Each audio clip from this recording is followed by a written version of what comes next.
syndicales, Madanissi et Bahaodjong dans l'unité pour le respect du secteur du nettoiement. Toutes ces centrales sont venues nous apporter leur soutien pour qu'on règle définitivement cette situation qui n'a que trop. Et les travailleurs, ils disent qu'ils en ont ras-le-bol. Nous, ce que nous demandons en tant que centrale syndicale, c'est que l'État ait au moins un regard vers ces gens vulnérables. Selon Ndiaga Diawara, si rien n'est fait d'ici à la fin de l'année, ils vont passer à la vitesse supérieure. Si l'État ne nous nos droits dans les plus brefs délais, je vous dis que Dakar sera transformé en Boès. Selon Madanissi, c'est un peu plus de 240 tonnes d'ordures qui sont ramassées par jour, ce qui force le respect de ces pères de famille qui ne réclament que ce qui leur appartient. Merci Papa Amadoussi. Rapport Doing Business 2016, le Sénégal a déroulé de manière significative. Toutes les réformes sur les textes restent à aller vers l'exécution des contrats et la réalisation. Remarque faite ce matin lors de la présentation du rapport dans un atelier de partage initié par l'APIX et le Conseil présidentiel de l'investissement. Même si les efforts fournis ont placé le Sénégal au rang inférieur aux 150e place, des efforts restent à fournir pour atteindre l'objectif visé en 2018 qui est de faire partie du top 100 mondial. Compte rendu Mambé Ndiaye, cher Ibrafal. D'une moyenne de 49,95 en 2015, dans le rapport Doing Business, une place inférieure à la 150e avec une moyenne de 50,69, satisfaisant certes, mais le président du groupe de travail numéro 2 du Conseil présidentiel pour l'investissement au Sénégal trouve que des efforts restent à fournir. Nos domaines prioritaires aujourd'hui sont le contentieux. Ils sont tout ce qui est raccordement à l'eau, à l'électricité et tout ce qui est recouvrement de créances. C'est là où on devrait mettre le plus d'accent pour pouvoir permettre. Pour le directeur général de l'APIX, ce résultat est dû à l'application des mesures prises lors du précédent rapport du Doing Business. Les réformes qui ont été faites, jugées efficaces et pertinentes par rapport aux évaluateurs de la Banque mondiale, démontrent qu'on ne fait pas des réformes que pour les faire. Les résultats sur le bond significatif au niveau des investissements privés démontrent aussi qu'il y a du retour sur investissement par rapport à nos réformes. Il s'agit de 0,75 points gagnés entre 2015 et 2016. Côté investissement, une progression de 25%. Et 9% direct étrangers pour Muntagassi. Dans la prochaine étape, les investisseurs seront davantage rassurés. Le nombre de procédures qu'il faut exécuter pour réaliser la manœuvre, la durée pour laquelle il est nécessaire pour l'investisseur d'obtenir ces procédures bouclées, et troisièmement, le coût pour lequel l'investisseur va supporter pour avoir la mesure. Ce sont ces trois leviers pour chaque indicateur sur lequel nous devons travailler. Et enfin, nous pensons que ce n'est pas suffisant, il faut lancer le cycle. Pour rappel, l'objectif visé en 2018 est que le Sénégal soit parmi le top 100 au niveau mondial et dans le top 5 en Afrique. 230 millions de francs CFA octroyés à la région médicale de Dakar répartis dans 10 districts sanitaires afin de renforcer le système de santé de la mère et de l'enfant. Une initiative bien accueillie par les médecins-chefs de district. Un CRD s'est tenu ce matin pour partager le nouveau financement direct avec leurs partenaires. Compte rendu Edia. Pour améliorer la santé de la mère, enfant et leur prise en charge, la région médicale de Dakar a reçu un financement direct, une subvention secondaire de la région. On a une enveloppe de 230 millions pour l'année 2017. Si vraiment le projet est bien mené par les acteurs qui sont sur le terrain, on est optimiste et que l'enveloppe même sera augmentée pour mieux faire face aux défis. Un mécanisme de financement direct qui sera réparti comme suit. Les membres de l'équipe cadre de région et les membres de l'équipe cadre des districts, les 10 districts seront outillés. Ils vont renforcer leur capacité de gestion, mais aussi ils vont financer les activités en rapport avec la santé de la mère et de l'enfant. Un geste qui vient à son heure et qui est bien accueilli par les médecins-chefs de district. C'est une grande opportunité en ce sens que d'abord nous allons accéder aux ressources financières et ça nous permettra avec l'ensemble des acteurs de la santé de nos différents districts de mettre en œuvre les plans d'action que nous avions élaborés et vraiment pour booster les indicateurs, surtout dans le domaine de la santé de la mère et de l'enfant. Un programme Santé USAID 2016-2021 qui permettra aux différents acteurs d'être mieux outillés. Les professionnels des médias ont bénéficié d'un renforcement de capacité sur la loi anti-tabac 2014 organisée par le Programme national de lutte contre le tabac. Objectif, former les journalistes afin de sensibiliser les populations sur les méfaits du tabac. Fatima Diop, Babacar Soumaré, compte rendu. Permettre aux techniciens de l'information et de la communication de mieux s'approprier et de connaître les mesures et les dispositions de la loi anti-tabac 2014. De cet atelier de renforcement de capacité en leur faveur. On va échanger avec les journalistes pour un domaine qui vous concerne le plus particulièrement, c'est la publicité. Or, la loi interdit la publicité directe ou indirecte, quel que soit le média. Donc c'était important qu'on se rencontre aujourd'hui, qu'on vous explique un peu les dispositions phares de la loi sur lesquelles on veut vraiment que vous nous assistiez pour faire comprendre aux gens c'est quoi la loi, qu'est-ce qu'il faut faire pour respecter la loi. Pour y faire face et lutter contre le tabac pourrait faire l'affaire et baisser en grand pompe le nombre de fumeurs. Donc il s'agit aujourd'hui de porter le plaidoyer à ce niveau, d'y travailler et de montrer que ces arguments sont des arguments scientifiques. Ça se base sur la théorie économique. Ce ne sont pas des arguments fallacieux. Que la taxation du tabac permet de réduire considérablement le taux de prévalence. La loi prévoit également des sanctions par rapport à la publicité et au parrainage au cas où. Il y a récemment un arrêté du 8 décembre 2016 qui a été pris en sanitaire. Aujourd'hui, l'industrie a l'obligation, à partir de la sortie de cet arrêté, d'apposer de manière visible et lisible certaines images, mais également des messages qui doivent être apposés de manière visible sur les paquets de cigarettes. Donc c'est vraiment une lutte enclenchée contre le tabagisme. Aujourd'hui, le tabac reste une préoccupation majeure des acteurs qui ont associé la presse dans la lutte pour une meilleure transmission de l'information par rapport à la loi. Une loi déjà votée, son décret d'application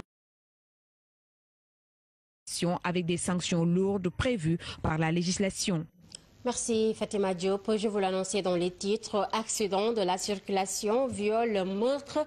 2016 aura été pour la région de Sédhiou l'année de toutes les horreurs avec des dizaines de morts. Suivant cette correspondance à Sédhiou, Ibrahima Diallo. 2016 aura été pour la région de Sédhiou l'année de toutes les atrocités entre viol, meurtre, assassinat, enlèvement, accident. Les victimes se comptent par dizaines. La première atrocité dès les premiers mois de cette année finissante est signalée du côté de Bogal avec le viol suivi du meurtre des fillettes Oumou Diao et Aminata Ba, dont les corps maculés de brimades sur leur partie intime ont été repêchés du Marigot. Non loin de là, toujours dans le même département de Bunkiling, précisément à Kenyoto, s'était également produit un accident d'une rare violence. Avait terminé sa course sous un camion en stationnement. Le bilan faisait état de 8 personnes d'une même famille tuées sur le coup. À la même période, 7 personnes à bord d'un véhicule en provenance de Kolda ont trouvé la mort à hauteur de Senoba. Les accidents de la circulation n'ont pas fait des victimes qu'à Bunkiling. À Sédhiou, c'est un car ayant dérapé qui a tué dans sa course folle 2 femmes en train de déjeuner à côté de leur valet. Également, les saignées humaines liées à l'immigration clandestine avec le département de Goudomp qui a enregistré une vingtaine de morts. Le dernier meurtre au seuil de ce nouvel an pour la région de Sédhiou est enregistré du côté de la commune de Sakar où des hommes armés au nombre de 3 ont tué 2 personnes à Tcheyen Kausara. Ibrahima Diallo, s'équiper et consommer sénégalais, c'est le vœu des acteurs du mobilier national qui ont organisé ce matin une rencontre. Il s'agit d'un atelier de la directive présidentielle de consacrer 15% des achats en mobilier et consommables. Le ministre de la formation professionnelle se dit satisfait de l'état d'exécution de cette mesure. Mamadou Talla a cependant exhorté les acteurs à plus de professionnalisme. Il est ici interrogé par Fatima Rokissaro. Le bilan est largement positif parce qu'il fallait commencer. Nous avons commencé, des entreprises ont été formées, en tout cas dans la formulation, les marchés publics, ils ont été formés également au niveau technique et ça a permis donc de pouvoir réaliser des produits compétitifs, de bons produits. Donc on est venu aujourd'hui uniquement pour faire ce bilan. Il y a eu plus de pratiquement 2 milliards en considérant seulement la DMTA, l'éducation nationale et l'enseignement supérieur. Cette décision de dire que nous allons accompagner le secteur de l'artisanat, qui est un secteur stratégique, qui emploie plus de 2 100 000 personnes. Donc, les former, les financer, c'est devenu une réalité. Nous avons commencé cette année, on va le... Notre reportage du jour s'intéresse à la capitale dakaroise qui n'est pas du tout sur son 31. La ville de Dakar ne semble pas se conformer au rythme de fête de fin d'année. En effet, aucune décoration, aucune festivité n'est prévue. Les Dakarois rencontrés par notre reporter constatent seulement les faits. Et du côté de la municipalité totale, un reportage signé Mantoulaye Tchibundoy El Hajidien. Allée du Centenaire, place de l'Indépendance sont entre autres lieux qui marquent les Dakarois à chaque veille de réveillon de par leur décoration. Cette année, une décoration insignifiante a été notée. Les Sénégalais qui ont fait le constat essaient de donner des raisons. À cause de la sécurité, parce que comme souvent les fêtes de fin d'année, il y a beaucoup d'événements qu'on fait là-dessus. Et aussi avec les phénomènes de terrorisme qu'on parle d'habitude ici dans le monde. Attention sur ça pour ne pas vraiment prendre certains risques. Aussi c'est important, hein, c'est important. Et aussi les gens n'ont pas le temps. Actuellement les gens sont sur le boulot, c'est uniquement le travail qui compte. Selon l'enseignant, ce n'est pas grave vu que les Sénégalais ont d'autres préoccupations. Moi je pense que si on n'organise pas cette année les fêtes de fin d'année, ça ne sert à rien aussi, c'est pas grave. Les gens vont comprendre, la vie continue pour tout le monde. Pour avoir la version officielle, car nous sommes allés à l'hôtel de ville. Dès qu'on leur a fait part de l'objet de notre visite, on nous fait valser de responsable à responsable. D'abord le gestionnaire qui était absent, ensuite le directeur de cabinet, enfin Ale Diaou qui nous a orientés à son tour vers d'autres services. De guerre lasse, nous avons fini par abdiquer sans pour autant recueillir la version officielle, comme si la mairie de Dakar avait une chose à se reprocher dans cette histoire. Mantoulaye Tchibundoy, nous passons au tour d'horizon de l'actualité internationale avec Fatou.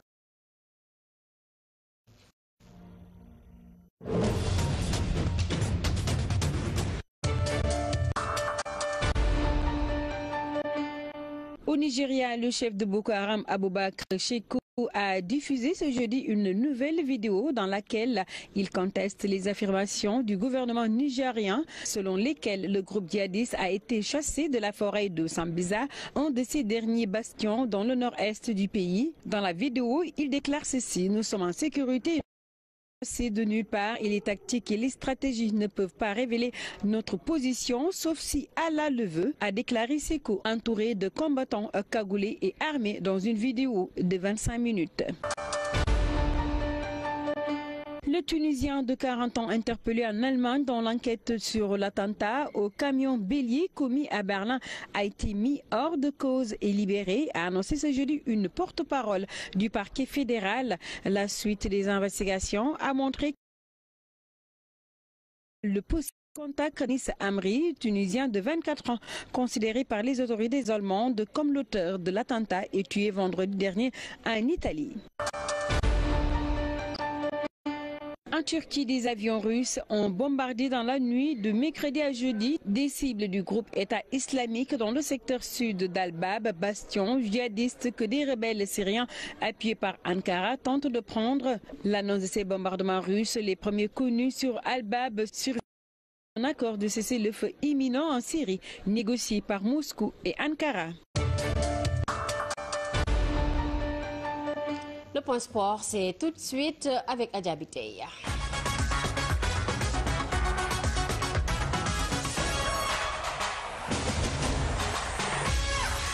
Adja Biteye, bonsoir. Bonsoir Aram Ndiaye. 35 joueurs ont été présélectionnés par le coach des Lions en direction de la Coupe d'Afrique des Nations 2010. 30 décembre. C'est-à-dire demain, cette liste sera rendue publique lors d'un point de presse animé par Aliou Cissé. En attendant ce face-à-face, nos reporters Fatima Silla et Elaji Diène se sont approchés de quelques journalistes sportifs. Reportage. Aliou Cissé, le sélectionneur national, publie la liste de mai. Une liste très attendue qui suscite beaucoup de curiosité. Mais selon ces journalistes sportifs, l'ossature ne changera pas. Il y a Sadio Mané, il y a Diao Baldé Keita, en défense il y a Kalidou Koulibaly et Kara.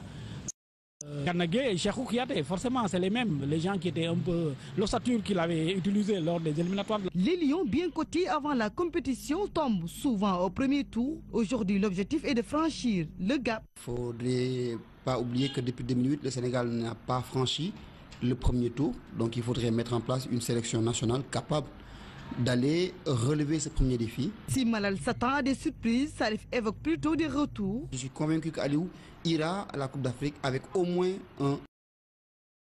Pas trop à la surprise. Les surprises, peut-être il y aura des retours comme ceux de Lamine Sané, mais sinon il n'y aura pas de grosses surprises. Pour nos interlocuteurs, des changements doivent s'opérer notamment dans le secteur du milieu des... On sait que sur le côté droit, on n'est pas très bon. Il va falloir appeler quelqu'un.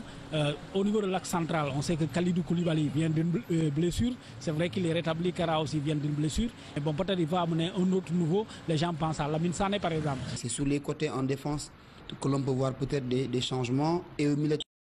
Choix attendu, Moussa Sow, l'attaquant de Fenerbahçe, semble faire l'unanimité. Aliou Cissé doit obligatoirement faire venir Moussa Sow. Parce que de tous les attaquants qui portent le maillot national actuellement, c'est le plus ancien, le plus expérimenté et celui qui est le plus en forme actuellement. Le Sénégal est encore attendu dans cette CAN qui s'ouvre dans 15 jours. L'objectif est de gagner enfin la CAN. Demain, Aliou Cissé dira avec qui il compte relever le défi. Et nous parlons toujours de cette compétition. Le défenseur des Lions affiche ses ambitions.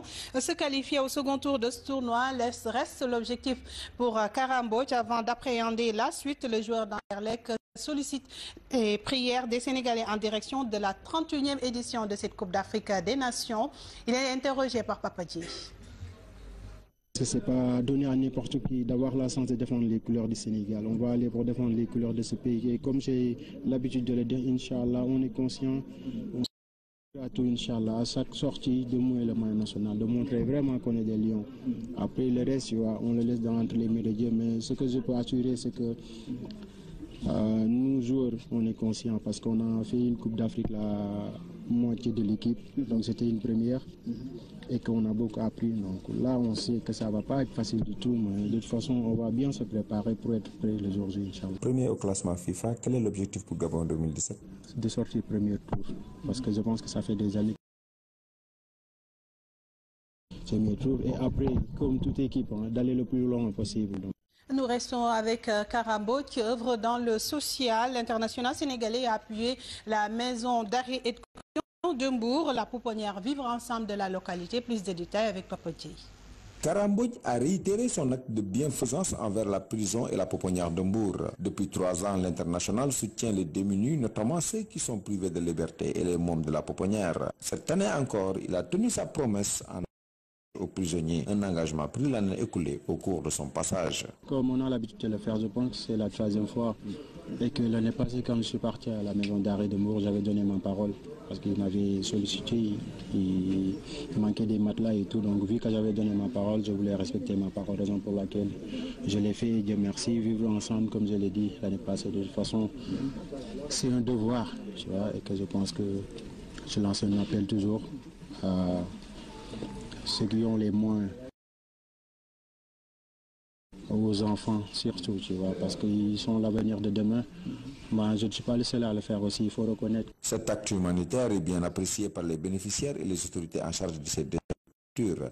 Angélique, responsable de la communication de l'ONG Vivre Ensemble de la pouponnière de Mbour.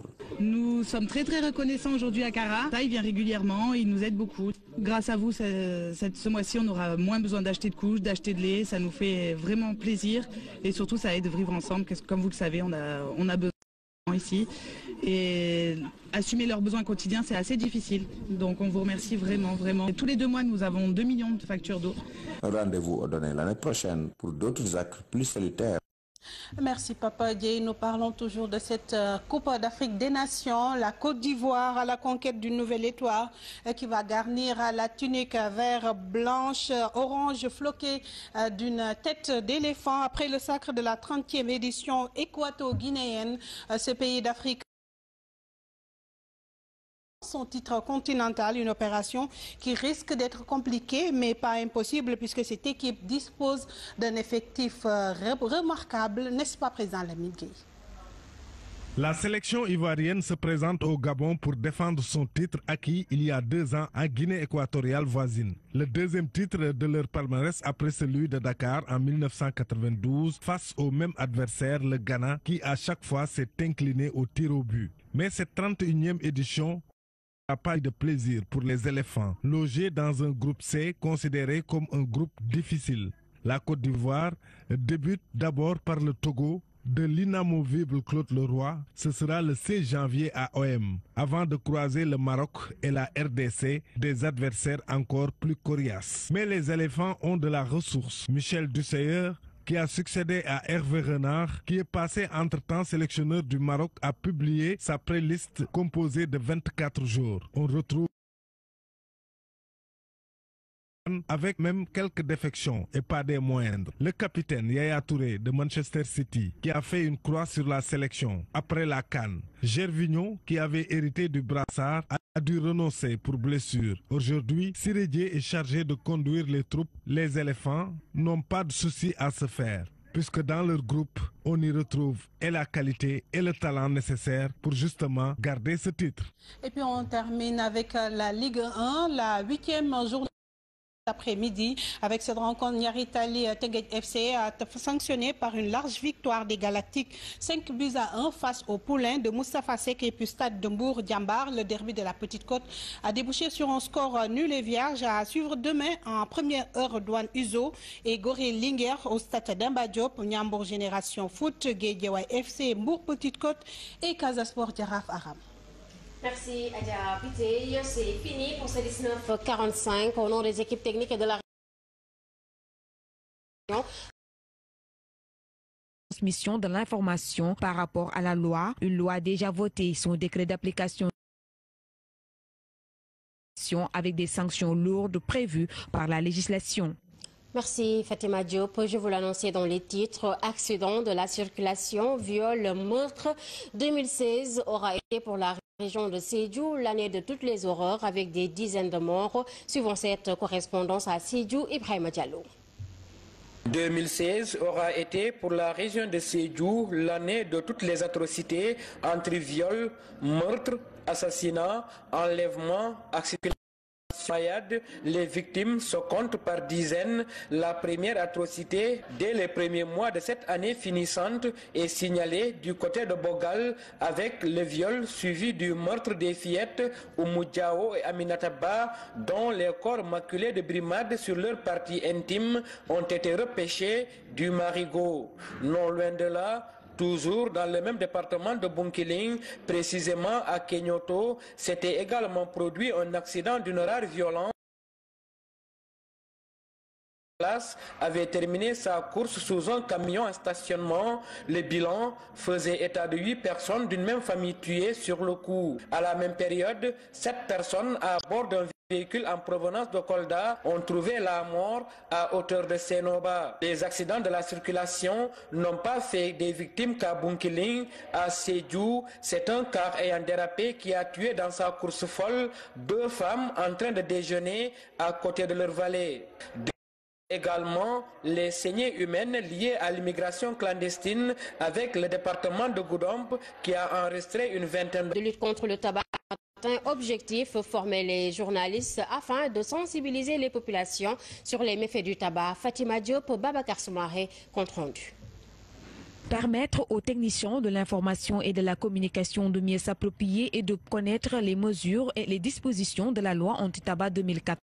De cet atelier de renforcement de capacité en leur faveur. On va échanger avec les journalistes pour un domaine qui vous concerne le plus particulièrement, c'est la publicité. Or, la loi interdit la publicité directe ou indirecte, quel que soit le média.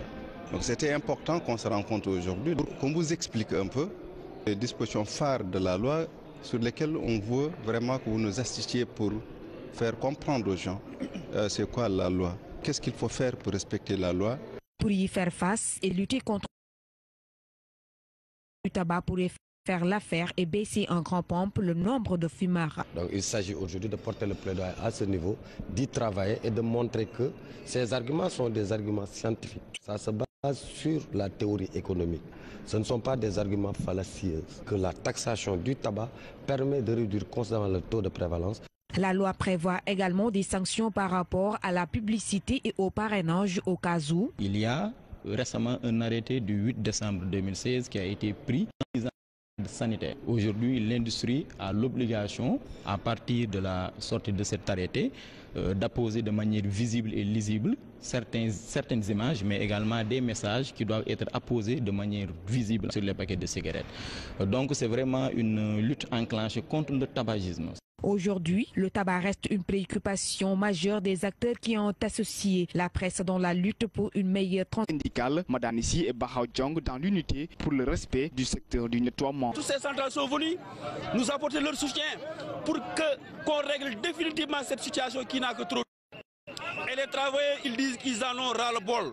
Nous, ce que nous demandons en tant que centrale syndicale, c'est que l'État ait au moins un regard vers ces gens vulnérables. Selon Ndiaga Diawara, si rien n'est fait d'ici à la fin de l'année, ils vont passer à la vitesse supérieure. Si l'État ne nous nos droits dans les plus brefs délais, je vous dis que Dakar sera transformé en bourse.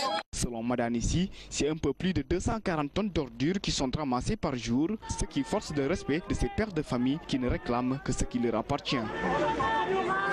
Merci Papa Amadoussi. Rapport Doing Business 2016, le Sénégal a déroulé de manière significative toutes les réformes sur les textes. Reste à aller vers l'exécution des contrats et la réalisation.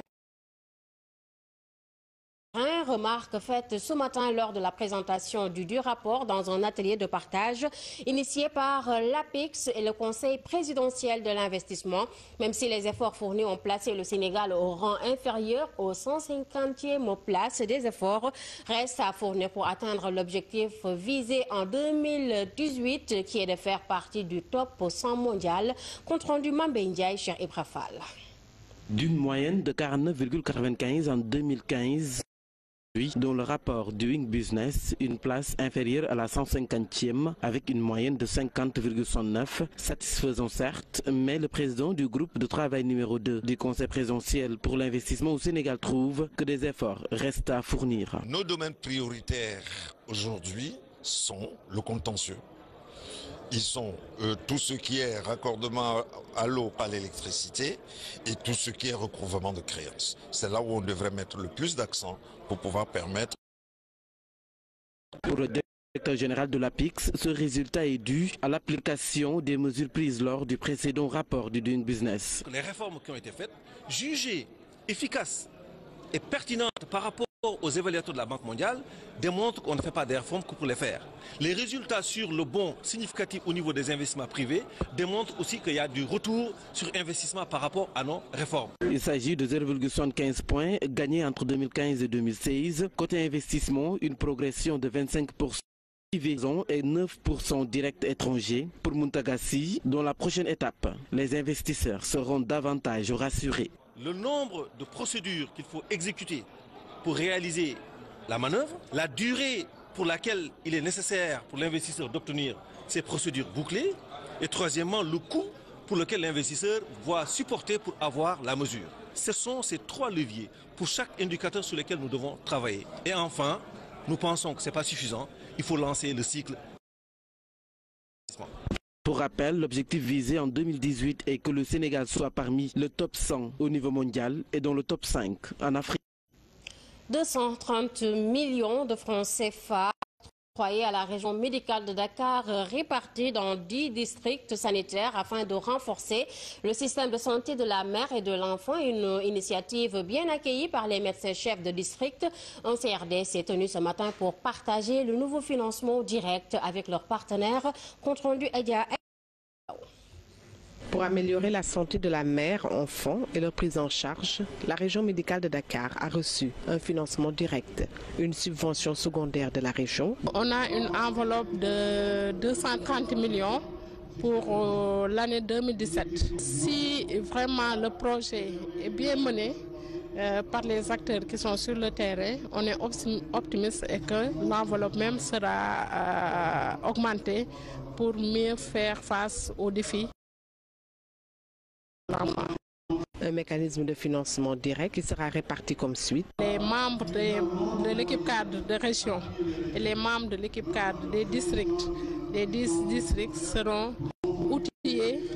Ils vont renforcer leur capacité de gestion, mais aussi ils vont financer les activités en rapport avec la santé de la mère et de l'enfant. Un geste qui vient à son heure et qui est bien accueilli par les médecins chefs de district. C'est une grande opportunité pour eux. En ce sens que d'abord nous allons accéder aux ressources financières et ça nous permettra avec l'ensemble des acteurs de la santé de nos différents districts de mettre en œuvre les plans d'action que nous avions élaborés et vraiment pour booster les indicateurs, surtout dans le domaine de la santé de la mère et de l'enfant. Un programme Santé USAID 2016-2021 qui permettra aux différents acteurs d'être mieux outillés. Les professionnels des médias ont bénéficié d'un renforcement de capacité sur la loi anti-tabac 2014 organisée par le programme national